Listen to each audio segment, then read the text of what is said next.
എല്ലാവർക്കും ഒരു ഹായ്. അപ്പോൾ ഇത്തവണ പോകുന്നത് സൊല്ലൻ്റെ 2 എന്നാലും ഇവിടെ എപ്പിസോഡ് 70. ഓക്കെ, എപ്പിസോഡിൽ ആദ്യം തന്നെ അണ്ടർഗ്രൗണ്ട് ടൂർണമെന്റ് ആണ് കാണിക്കുന്നത്. ഇതിനിടയ്ക്ക് ഒരു ചലഞ്ച് വന്നായിരുന്നു നൈഫിന്റെ അതോടിയുണ്ട്. അങ്ങനെ മാച്ച് പോകുന്നത് 10 മണിക്കൂറുണ്ടല്ലോ, അത് ഏകദേശം തീരാറായി.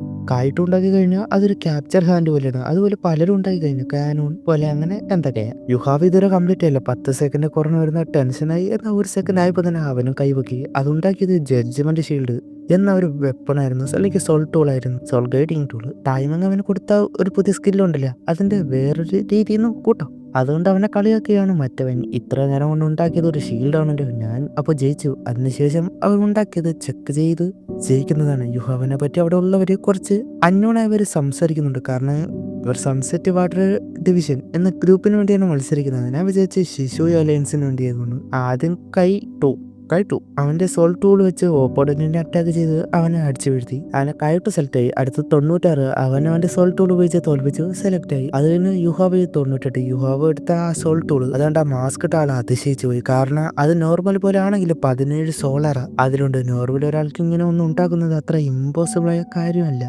കാര്യമാണ്. അതുപോലെ എനർജി കോർ സെന്ററിൽ അവൻ വളരെ നന്നായിട്ട് ഉണ്ടാക്കി. എന്നാൽ അവൻ സോൾ കിങ് ലെവലാണ്. അതുകൊണ്ട് തന്നെ അവന്റെ ലിമിറ്റ് അത്രയൊക്കെയാണ്. കാരണം 98 അവൻ സോൾ എംപറർ ലെവലാണ്. അവിടെ ഒരു പെണ്ണുണ്ട്, അവളുടെ പേര് ഫെങ്ലിങ്. അവരോട് പറയാണ്, യുഹാവിനോട് നിന്റെ ഷീൽഡ് എന്റെ അറ്റാക്ക് എത്ര വരെ പിടിച്ചെടുക്കുന്നു നോക്കാം എന്നൊക്കെ ഡയലോഗ്. പാവം നീ ഡെട്ടാക്കാൻ പോയല്ലേ. യുഹാവ് മനസ്സിൽ ഇന്ന് ടോപ്പ് 3-ലേക്കുള്ളതാണ്. ഉറപ്പായി ഹോളി സ്പിരിറ്റ് ചർച്ചിൽ നിന്നുള്ള ആൾക്കാർ അവരിവിടെ വിട്ടുകയാണ്. അതുകൊണ്ട് തന്നെ ആ പ്ലാനിൽ തന്നെ മുന്നോട്ട് പോവുക എന്ന് പറഞ്ഞ അവൻ നെക്രോമൻസി പവർ അത് എടുക്കുകയാണ്. അതിന്റെ മൂന്നാമത്തെ മാർഷൽ സോൾ നെക്രോമൻസർ ആണല്ലോ, അതായത് അൺഡെഡ് മാജിക്. അതൊരു ഹീബിൾ പവർ പോലെയാണല്ലോ. കായിട്ടുമ്പോൾ നീ എന്താണ് കാണിക്കാൻ പോകുന്നത് എന്ന് വിചാരിക്കുന്നുണ്ട്. ആ പവർ ആ ഫീൽ കൊണ്ട് ഹോളി സ്പിരിറ്റ് ചർച്ചിന് മനസ്സിലായി. The breath of death. അവനൊരു ഈവിൾ സോൾ മാസ്റ്റർ ആണ് എന്നൊക്കെ സംസാരം. ആ മാസ്ക് ഇട്ട ആള് ഈ പ്യൂർ ആൻഡ് ടെറിഫിക് പവറായ ഈ ഡാർക്ക് ഡീമൺ എനർജി, ഇവൻ സത്യത്തിൽ ആരാ? യുഹാവ മനസ്സിൽ എന്റെ മൂന്നാമത്തെ മാർഷൽ സോൾ ഗോഡ് ഓഫ് നെക്രോമൻസറി എന്റെ ടീച്ചറിൽ നിന്ന് കിട്ടിയത്. 98 ആണെങ്കിൽ ഇത് വലിയ കാര്യമാക്കാതെ അവന്റെ ക്യാനാണ് അത് ഉപയോഗിക്കുന്ന. യുഹാവ അവന്റെ ജഡ്ജ്മെന്റ് ഷീൽഡ് യൂസ് ചെയ്ത് ആ അറ്റാക്ക് എതിർത്തു. ഇപ്പൊ യുഹാവന്റെ പവർ വെറും ഒരു സോൾ കിങ് ലെവലല്ല, അൺഡെഡ് പവർ കൂടി ചേർന്നപ്പോൾ മറ്റവനെ കാട്ടി മുകളിലെത്തി. ഇപ്പോഴാണ് അവന് ഒന്ന് ഫിയർ ആകാൻ തുടങ്ങിയത്. കഴ്സ് ഓഫ് ബ്ലഡ് എന്ന സ്കില്ല് വെച്ച് അവനെ ലോക്കാക്കി. ഹോളി സ്പിരിറ്റ് ചർച്ചിന് ഈ ഔറ അത് മനസ്സിലായി. എന്നെ നീ ഫോഴ്സ് ചെയ്തു എന്ന് പറഞ്ഞ അവന്റെ സോൾ സ്കില്ല് വഴി അത് ബ്രേക്ക് ആക്കിയിട്ട് ഹാൻഡ് പോലെയുള്ളത് വെച്ച് അറ്റാക്ക്. യുഹാവോ പെട്ടെന്നാട്ടെ ഒരു പോർട്ടൽ തുറന്നു. അതിൽ നിന്ന് ഒരു സോഡ് വന്ന് അതെല്ലാം ഇല്ലാതാക്കുന്നു. നോക്കുമ്പോൾ 2 ക്രീച്ചർ അങ്ങോട്ട് വരികയാണ്. യുഹാവോ ഒരു അൾട്ടിമേറ്റ് ഈവിൾ സോൾ മാസ്റ്റർ ആണ് എന്നത് പറയുകയാണ്. കാരണം 100 ക്രീച്ചേഴ്സിനെയൊക്കെ അവൻ കൺട്രോൾ ചെയ്യുന്നത് അത് ഈവിൾ സോൾ മാസ്റ്റേഴ്സിന് മാത്രമേ പറ്റുകയുള്ളൂ. അവർ വന്നത് ഗേറ്റ് ഓഫ് ഡെഡ് എന്ന ഇടത്ത് തന്നെയാണ്. അത് നെക്രോമൻസ് ഉണ്ടാക്കിയ ഒരു സെമി ഗോഡ് പ്ലേസ് ആണ്. അതുകൊണ്ട് തന്നെ മനസ്സിലാകാം അവിടെ ആയിരക്കണക്കിന് ക്രീച്ചേഴ്സ് ഉണ്ട് അവനെ ഹെൽപ്പ് ചെയ്യാനായിട്ട്. അതാണ് മറ്റൊരു കാര്യം. അവർ രണ്ടും കൂടി 98 അറ്റാക്ക് ചെയ്യുന്ന അവസാനം അവന്റെ സോൾ ടൂൾ അതില്ലാതൊക്കെ അവൻ അടിച്ച് തീർപ്പിച്ചു. എന്നിട്ട് ഡിസപ്പിയർ ആയി.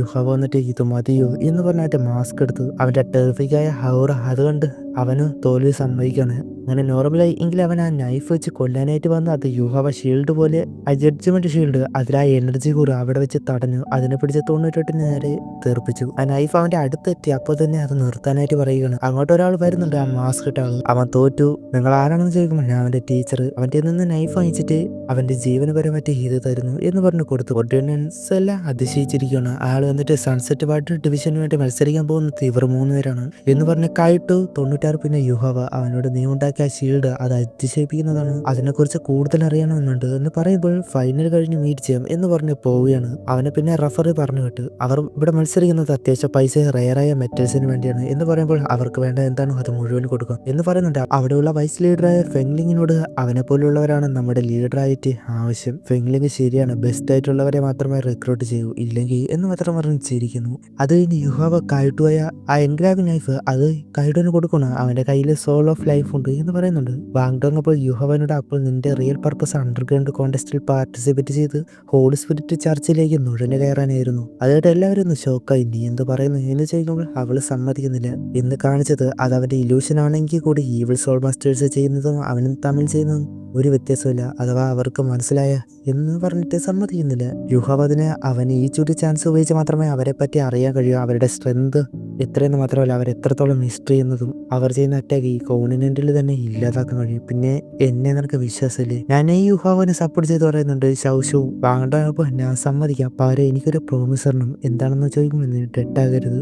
അവനെ പ്രോമിസ് എടുത്തു. അപ്പോൾ യൂസ് അടിച്ച് നാളത്തെ മാച്ച് അറിയാലോ ശ്രക്കോയിട്ടാണ്. എനിക്കൊരു പ്ലാൻ ഉണ്ട് എന്ന് യുഹാവ്. അത് കഴിഞ്ഞ് അവൻ ഉറങ്ങുവാണ്. പെട്ടെന്നാണ് അവന്റെ നെക്രോമൻസി സോൾഡറിങ്. അതിന് റിയാക്ഷൻ അവൻ കണ്ണുറന്ന് നോക്കുമ്പോൾ ഏതൊരു സ്ഥലം അവിടെ ഒരുപാട് സോൾസ് അത് നടന്നു പോകണം, അല്ലെങ്കിൽ ആത്മാവ്. അവന് മനസ്സിലായില്ല. മുന്നോട്ട് നടക്കുമ്പോഴാണ് ഇതാണ് അൺഡെഡ് സെമി പ്ലെയിൻ. അവൻ ആ വോയിസ് കേട്ട ഭാഗത്തോട്ട് പോകുന്നു. ഒരു ഹ്യൂമൻ കൾട്ടിവേഷൻ ചെയ്ത് ഈ ഡിവൈൻ റിയൻ അങ്ങോട്ട് എത്തണമെങ്കിൽ, അത് റീച്ച് ആവണമെങ്കിൽ ഒരുപാട് ദൂരം പോകും. അങ്ങനെയെങ്കിൽ ഇതുപോലെ അൺഡെഡ് സെമി പ്ലെയിൻ പോലെ ഒന്ന് ക്രിയേറ്റ് ചെയ്യാൻ കഴിയും. ഇത് ഞാൻ ഉണ്ടാക്കിയതാണ് എന്ന് പറഞ്ഞു വരികയാണ് ആര്, നെക്രോമൻസർ അല്ലെങ്കിൽ ലൈക്കിസി. അന്ന് ഹോത്തിൻ സെറ്റിൽ വെച്ച് സംഭവിച്ച ആ സാക്രിഫൈസ് ചെയ്തു. പിന്നെ മുഴുവൻ സ്പിരിച്വൽ കോൺഷ്യസ്നെസ് അത് പോയെങ്കിലും ഒരു ഹ്യൂമനിൽ നിന്ന് ഗോഡിലേക്ക് മാറിയത് കൊണ്ട് തന്നെ last bit of spiritual consciousness അതുണ്ടായിരുന്നു. ടാർസൻ കൂടി ഹെൽപ്പ് ചെയ്ത് എങ്ങനെ ഹോത്തിൻ സെറ്റിൽ ഡേഞ്ചർ ആയത് മാറ്റിയതിന്. അതുകൊണ്ട് തന്നെ പൂർണ്ണമായിട്ട് ഇല്ലാതായില്ല. അവന് യഥാർത്ഥ നെക്രോമൻസി പഠിപ്പിക്കാൻ ഒരു ചാൻസ് കിട്ടി. യഥാർത്ഥ എസൻസ് ഓഫ് നെക്രോമൻസി അതെന്താണെന്ന് ചോദിക്കുമ്പോൾ സൂര്യ വെളിച്ചമാണ് ജീവന്റെ ഉറവിടം. വിശാലമായ സ്വർഗത്തെ അത് നിലനിർത്തും. അങ്ങനെ എന്തൊക്കെ പറയുന്നുണ്ട്. പറഞ്ഞു വന്ന് മുൻപ് വരെ കാണിച്ചത് സൂര്യ വെളിച്ചം വന്നതോടെ അവിടെ സ്വർഗമുണ്ടായി. ഓരോ ആത്മാവിന് ശാന്തി കിട്ടി. ശാന്തി, സമാധാനം. അതല്ലാതെ വേറെ എന്തോ ഒന്നും കൊണ്ട് പറയുന്നില്ലേ. പറഞ്ഞത് മനസ്സിലായ? ശാന്തി സമാധാനം അല്ലാതെ വേറെ എന്തൊക്കെയോ പറയും. എന്തൊക്കെയായാലും ഡാർക്ക്നെസ് ആണ് ഡെത്ത്, ഇതാണ് ലൈഫ് ആൻഡ് ഡെത്ത്. ഒരു തരത്തിലെ ഓപ്പോസിറ്റ് ആണ്, എന്നാൽ കണക്റ്റ് ആണ്. ഒരാൾ ജനിക്കുന്ന അതോടൊപ്പം അയാൾ ഒരു നാൾ മരിക്കുകയും ചെയ്യും. രാത്രി പകൽ ഉള്ളതുപോലെ ലൈഫ് ആൻഡ് ഡെത്ത് ഒരു സർക്കിൾ പോലെയാണ്. പറഞ്ഞു വരുന്നത് യഥാർത്ഥ എസൻസ് ഓഫ് നെക്രോമൻസി അതാണ് ലൈഫ്. യുഹാവയ്ക്ക് അപ്പോഴാണ് ഈവിൾ സോൾ മസ്റ്റേഴ്സ് ചെയ്യുന്ന മെത്തഡ് ഈ നെക്രോമൻസറിനെ പുച്ഛമായിട്ട് തോന്നിയത്. അതിന് കാരണം രണ്ടും ഒന്ന് തന്നെയാണ്, എന്നാൽ അത് രണ്ടും രണ്ട് തരത്തിലാണ്. ഈവിൾ സോൾ മസ്റ്റേഴ്സ് ഓരോ സോൾസിനെ വെച്ച് ക്രൂരമായ രീതിയിലേക്ക് കൊണ്ടുപോയി നെക്രോമൻസറെ നിരത്തിരിച്ച് അവർക്ക് മരണം കൂടാതെ പുതിയ ജനനം കൂടി കൊടുക്കും. പീസ്ഫുള്ളായ ലോകം സൃഷ്ടിച്ചു. യുഹാവനെ കൊണ്ട് ഗേറ്റ് ഓഫ് ലൈഫ് അങ്ങോട്ടാണ് കൊണ്ടുപോകുന്നത്. അതൊരു വലിയൊരു സംഭവമാണ്. അത് പോകെ മനസ്സിലാക്കിയുള്ളൂ. ഈഗോ എർബായി അങ്ങനെയൊക്കെ കുറെ ക്യാരക്ടേഴ്സ് വരാറുണ്ട്. അവരൊക്കെ വരുമ്പോഴാണ് കൂടുതൽ കാര്യങ്ങൾ മനസ്സിലാകുന്നത്. ഈ ഗേറ്റ് ഓഫ് ലൈഫ് അല്ലെങ്കിൽ നെക്രോമൻസർ ഉണ്ടാക്കിയ 100 ഡെമി പ്ലെയിൻ അവിടെ ചെന്നിട്ട് യുഹാവനോട് നീ പെട്ടെന്ന് തന്നെ എല്ലാം പഠിച്ചു, ഈ സമയം പ്രോപ്പറായിട്ട് നമ്മൾ പിരിയുകയാണ്. അത് കേട്ട് യുഹാവൻ ഞെട്ടിപ്പോയി. ഇപ്പൊ വന്നത് അവനെ പഠിപ്പിക്കാനായിട്ടാണ്. അത് കഴിഞ്ഞു അവനെ ഇൻഹെറിറ്റായിട്ട് എടുക്കുകയും ചെയ്തു എന്ന് പറഞ്ഞ് അത് പൂർണ്ണമായിട്ട് കൊടുക്കുകയാണ്. ഇനി മുതൽ 100 ഡെമി പ്ലെയിൻ അത് അവന് ഗിഫ്റ്റായിട്ട് കൊടുത്തു എന്ന് പറയുന്നത്. ഒരു കാര്യം പറയുന്നുണ്ട്, നീ എപ്പോഴും ഓർക്കണം, നിന്റെ ഹൃദയത്തിൽ എപ്പോഴും ഒരു ലൈറ്റ് ഉണ്ടായിരിക്കണം. ഈ സ്ഥലം നിന്റെ ഹൃദയത്തിൽ ഉണ്ടായിരിക്കണം എന്ന് ഇൻഡയറക്റ്റ് ആയിട്ട് വേറെ ഈവിൾ കാര്യങ്ങൾ ചെയ്യാനായിട്ട് അവനൊരു ഈവിൾ സോൾ മാസ്റ്ററിലേക്ക് പോവാതിരിക്കാനായിട്ടുമാണ് പറയുന്നത്. അവിടുന്ന് നെക്രോമൻസർ പോകുന്ന പോലെ എന്ന് പറഞ്ഞ പിറകെ പോയി ആ ഗേറ്റ് കടന്നത് അവൻ കണ്ണൂർന്നു. അവന്റെ ടീച്ചറിനോട് നിങ്ങൾ അവസാനം പറഞ്ഞ കാര്യം വരെ എന്നെ ഉറപ്പായിട്ടും മനസ്സ് സൂക്ഷിക്കും. അവിടെ വെച്ച് ഈ ഒരു എപ്പിസോഡ് അവസാനിക്കുന്നു. ഇനി എന്തൊക്കെയാകുന്ന അടുത്ത എപ്പിസോഡ് കാണാം. ബൈ.